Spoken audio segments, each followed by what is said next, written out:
In the previous class, we talked about market failure and externalities.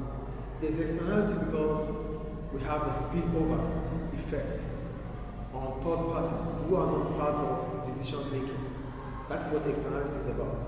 There's a spillover effect on third party who are not part of the decision making. That is externality. So today we want to go into the problems externality will create.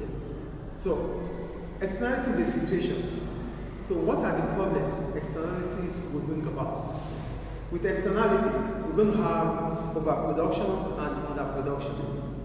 So we're going to start. The problem created by externalities is that where they are present, they will lead to inefficient use of resources.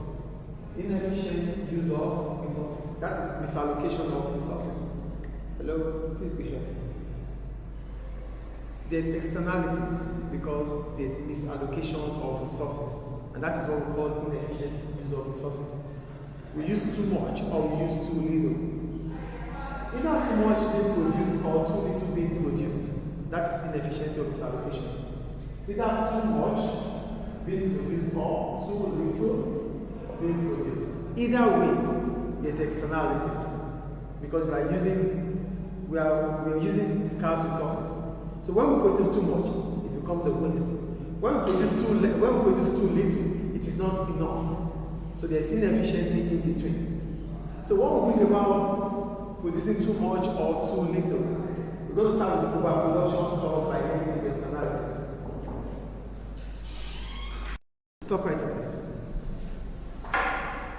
So either we produce too little or too much. Both of them are misallocation of resources, which is externality. So we're going to start with overproduction caused by negative externalities. There's negative externality because the social cost of production is bigger or greater than the private cost of production. Do you get what I'm saying? There's negative externality because our social cost exceeds the private cost. So if the cost of producing this product, the cost of producing it is borne on the consumers. So consumers are paying more than what the producers are paying. That is a negative externality. And as a result of that, producers will be willing to produce further because whatever cost incurred aside the private cost will be paid for by the consumers. Do you get it or not? Yeah, I got it. There is overproduction. Stop that right. There's overproduction caused by negative externality. Overproduction simply means we are producing more than what we are supposed to produce. What gives us the incentive to produce more? The incentive to produce more is because we are not incurring the cost. The cost is borne on the third party. So the third party pays the cost we incur. That is overproduction. So we're going to be able to produce more because we don't put into consideration the social cost of production. If we had put into consideration the social cost of production, we wouldn't produce more than what is needed in the market. So that is graphically represented here. This is the market. P1, this is the price level. This is the quantity produced. And increase in supply. As soon as a firm, because the firm understands that whatever they produce, the cost is borne on the consumers. They wouldn't care, they produce more. When you produce more, when you produce more, it becomes excess in supply. You are wasting scarce resources. There's more demand. Less demand, that is overproduction. No, more demand. Overproduction means less demand. When you overproduce, it means you have excess supply. Overproduction means what? Excess in supply. Yes. So when there's what? Why would you produce more? There's incentive to produce more. That is what I just talked about here. Firms will be willing to produce more because they know that the cost of producing more is borne on the shoulders of the consumers. Does it make sense here, please? Yes, it does.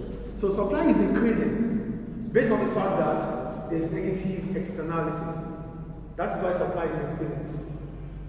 If they put into consideration the cost, the social cost of production, they will produce at this point.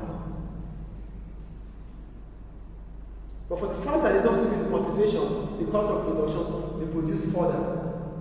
Yeah. And third, the arrows are wrong. What? The arrows, the pointing on the wrong direction. As 1, as 2, it's increase, not decrease. No, it doesn't matter. When you say 1 or 2 or 3 or 4, it doesn't matter. Yeah, but I mean that the arrow is going in the wrong direction. The red one, the red marker. Yeah, I'm talking about the assumption before now. Okay. We are supposed to think about what we produce as an individual when we put into consideration the cost of production. So when you put into consideration the cost of production, that means because social cost is equal to private cost plus external cost. Yes. This is social cost. Yes. Firms that produce do not think about this. That is why we have externality.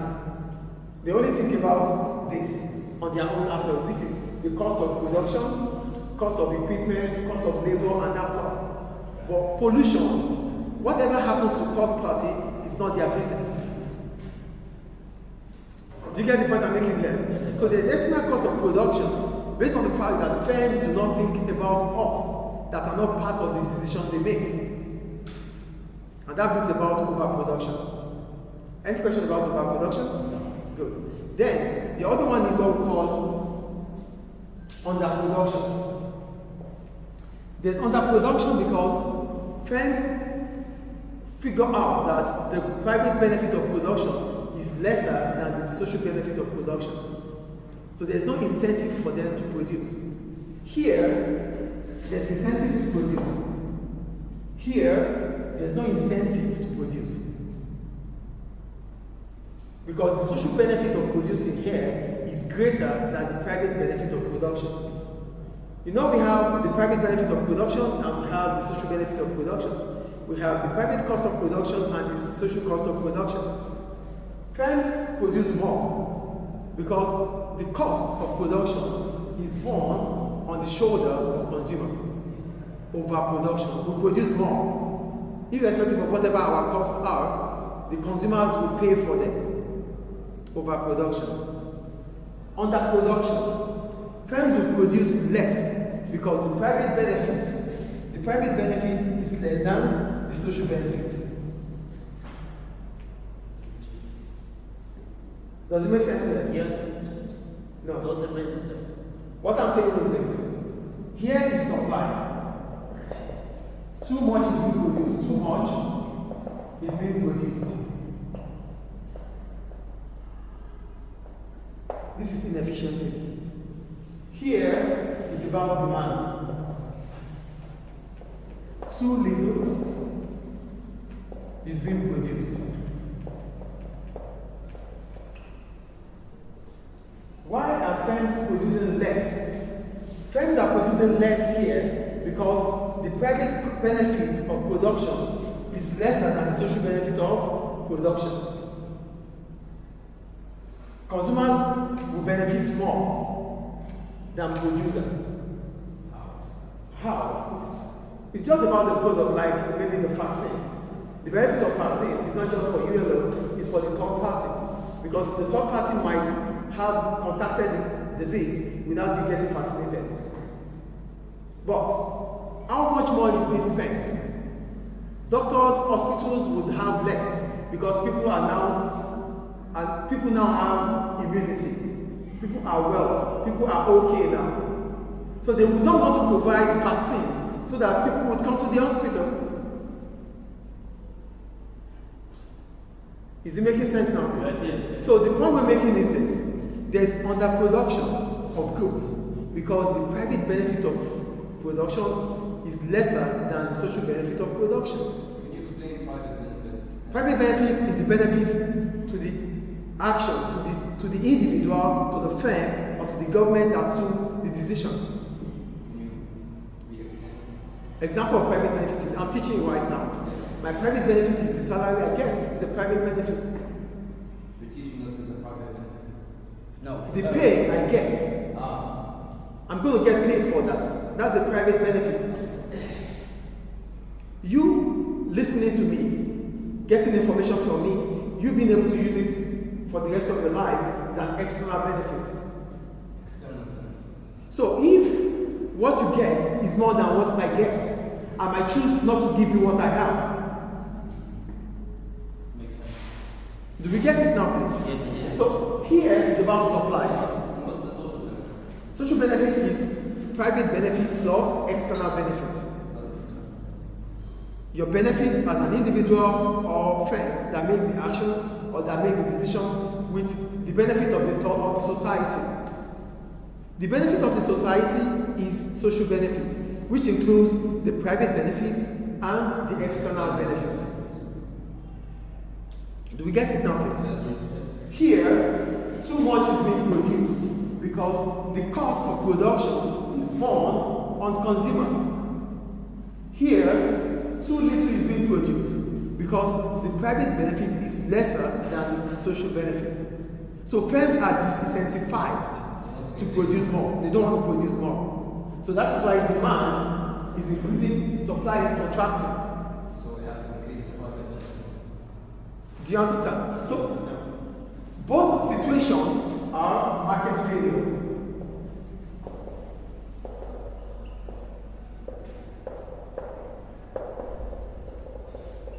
Supply is expanding. Supply is contracting. Demand is expanding here. Demand is contracting here. Do we get it now? This idea. Any question about overproduction and underproduction? So, whenever we have these situations, the next is government intervention. It's a market failure. And to solve a market failure, you need government intervention because the free market has shown us that they cannot solve this problem. Aren't governments not supposed to intervene unless it's something like a natural disaster? Like market failure, the government cannot intervene in the market. How do you solve market failure without government intervention? It's a market failure because the market can no longer figure out the solution. There's a problem, and whenever there's a problem, we solve it. That's why we have the mixed economy. Whatever is inefficient from the private sector, the public sector solve it. Whatever the public sector cannot solve, the private sector come into it. Government also fails. There's government failure. If the market can fail, government can also fail. So that is why we need to strike a balance in an economy, and that is why we have what we call the mixed economy, where we have the combination of the private sector and the public sector. Any question about this? No. So in a free market or in a mixed economy, as soon as market failure occurs, the next thing is to solve the market failure. And how do we solve the market failure? We solve it with government intervention. Because here there's a welfare loss. Here, there's a welfare loss. So with government intervention, welfare loss becomes welfare gain. So as soon as government intervenes, and instead of welfare gain, it brings about welfare loss, it becomes government failure. Do you get it? If government tries to solve a problem, and it's unable to solve it, bringing about another problem, then there's government failure. Will they use policies? Yes. You can't, government intervention doesn't come through the mouth. It comes with what we call policy instruments. Monetary policy, fiscal policy, supply side policy. It depends on the situation we have. So the situation will solve. The situation will tell the kind of policy needed to intervene with. Any questions about that? Thank you.